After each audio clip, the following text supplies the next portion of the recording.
You ever get that gnawing feeling that your job isn't just taking up your time, but actually slowly, quietly stealing your very life? What if the dream job we're sold is actually a carefully constructed cage? Hey everyone, it's great to have you here.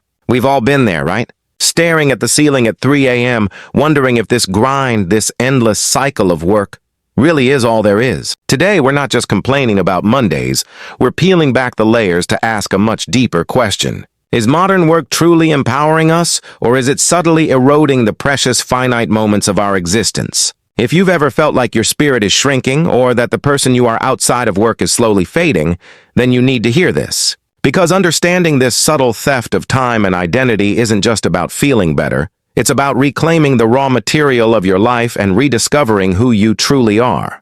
Think about it. From the moment we're old enough to think about a future, what's the first question we're usually asked? What do you want to be when you grow up? And almost instinctively, we answer with a job title. A doctor, an astronaut, a teacher, an engineer. We're conditioned from childhood that our identity, our worth, is inextricably linked to our profession. But here's the kicker. For many of us, that dream job turns into something far less dreamy. It becomes a routine, a paycheck, and often an invisible cage. We step into this cage willingly, often eagerly, because it promises security, status, and a pathway to a good life. But then, subtly, it begins to demand more and more. Our hours stretch, our mental energy depletes, and the bars of the cage, the deadlines, the emails, the expectations become tighter, almost imperceptible. The ancient Greek philosophers, like Aristotle, understood the profound value of skoli, which we often translate as leisure. But it wasn't leisure in the modern sense of binge-watching TV. It was time for contemplation, for civic engagement, for pursuing knowledge and virtue. For them, Shole wasn't a break from life. It was life, the space where true human flourishing happened. Compare that to our modern understanding of leisure, often just recovery time, a quick recharge before plunging back into the work cycle. We've inverted their philosophy. For many, work isn't a means to an end, it's the all-consuming end itself, and our true lives are relegated to the margins. We make a bargain, our time, our energy, our very selves, in exchange for a semblance of security. But at what cost? We live in an age obsessed with productivity. Optimize, maximize, synergize. We're told to squeeze every drop out of every hour, to be always on, always available, always pushing. Our phones buzz with work emails long after we've left the office. Our laptops follow us into our homes, blurring the lines between professional and personal life until they're indistinguishable. But what if this relentless pursuit of productivity is actually making us less? Less present? Less creative? Less human?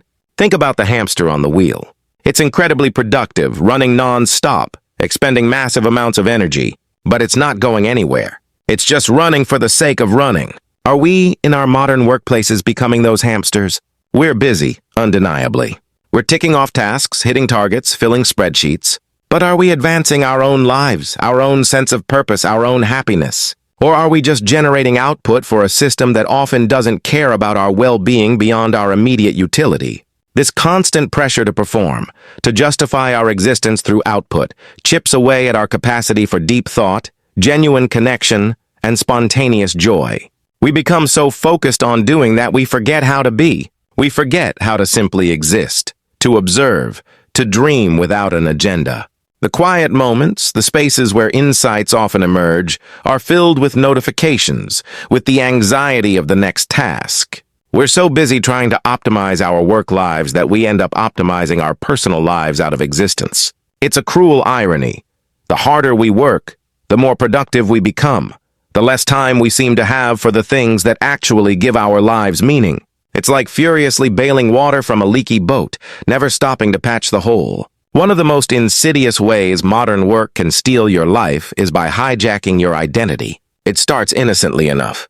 You get a new job, a new title, and suddenly you're not just Sarah, you're Sarah, the senior marketing manager, or David, the lead software engineer. And it feels good, right? It gives you a sense of purpose, a place in the world. But what happens when that job, that title becomes all you are? What happens if you lose it? Or if you realize that the person your job demands you be is actually very different from who you genuinely are? We pour so much of our energy, our creativity, our time into our work that it's almost inevitable it starts to define us. Our LinkedIn profile becomes our public persona, more curated and polished than our actual selves. We start to measure our self-worth by our career progression, our salary, our professional achievements. This is a dangerous path, because when your identity is so tightly wound around your work, any shakeup in your career can feel like an existential crisis. If you're a doctor and you can no longer practice, who are you? If you're a CEO and your company folds, what's left? The philosopher Alan Watts often spoke about the difference between being and doing. We're taught to chase doing, what we do for a living, instead of cultivating being, who we are as individuals, as souls, as members of a community. When we confuse the two, we become vulnerable. We become hollowed out by external validation, constantly seeking affirmation from our workplace, rather than cultivating a rich inner life that sustains us, no matter our professional circumstances. It's a form of spiritual poverty masked by material success. You chose your job, someone might say. No one forced you. And on the surface, that sounds fair.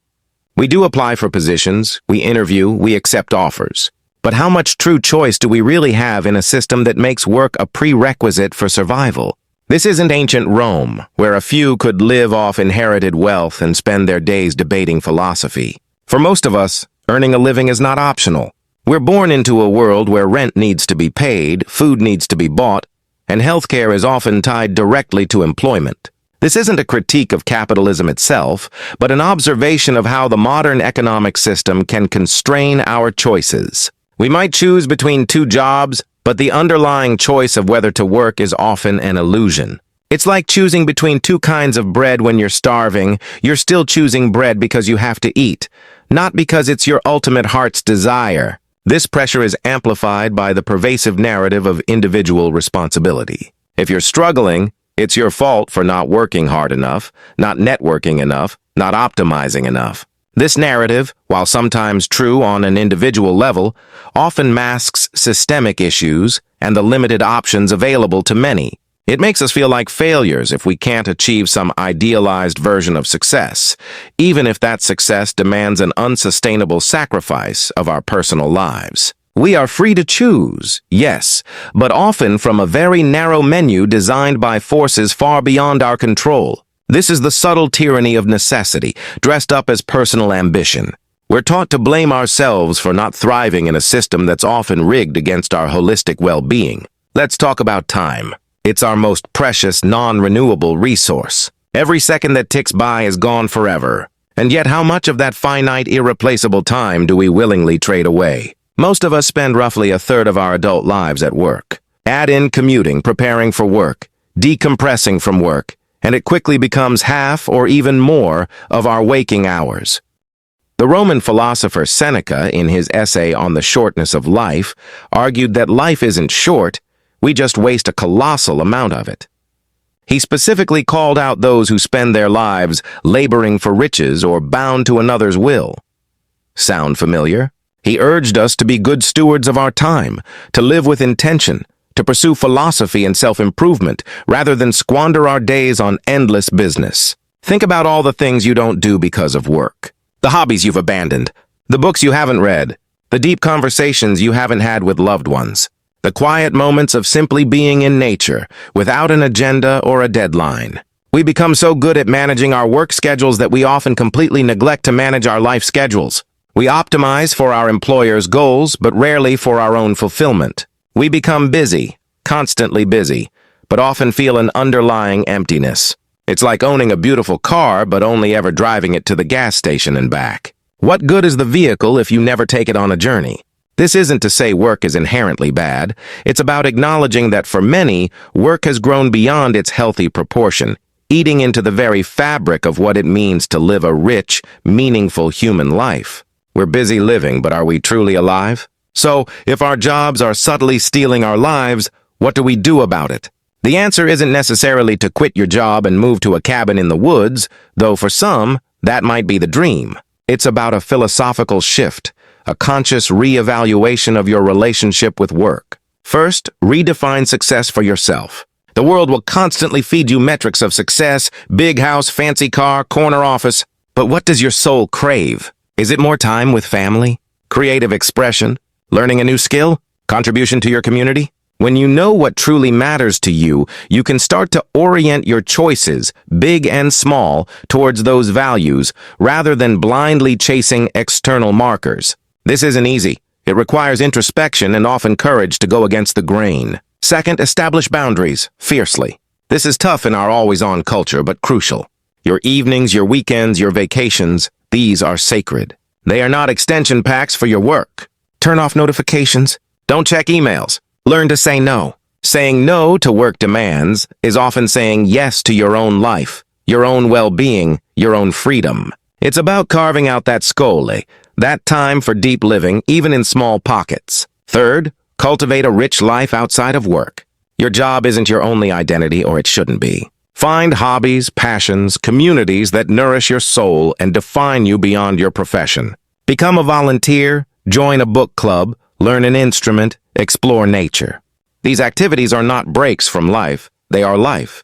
They remind you of your multifaceted self and provide a buffer against the identity crisis we discussed earlier. Finally, practice mindful work. Even if your job isn't your dream, you can bring intention to it. Can you find small pockets of meaning? Can you connect with colleagues in a human way? Can you use the skills you gain to eventually transition to something more aligned with your values? It's about taking agency where you can and continuously questioning the default. It's about remembering that your job is a part of your life, not the whole of it. It's about living with work, not living for work, and constantly recalibrating that balance. Your life is yours. It's far too precious to be silently stolen, moment by precious moment. So, we've talked about how modern work can subtly trap us in an invisible cage, how the myth of endless productivity can leave us feeling empty, and how our jobs can hijack our very identity. We explored the illusion of choice in a system that demands our labor and the paradox of being busy without truly living.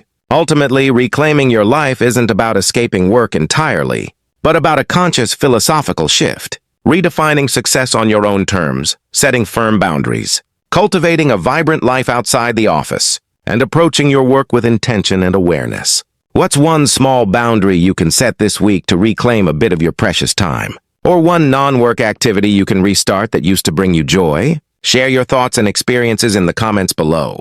And if this conversation resonated with you, hit that like button, subscribe for more discussions on living a more intentional life, and share this video with someone who might need to hear it.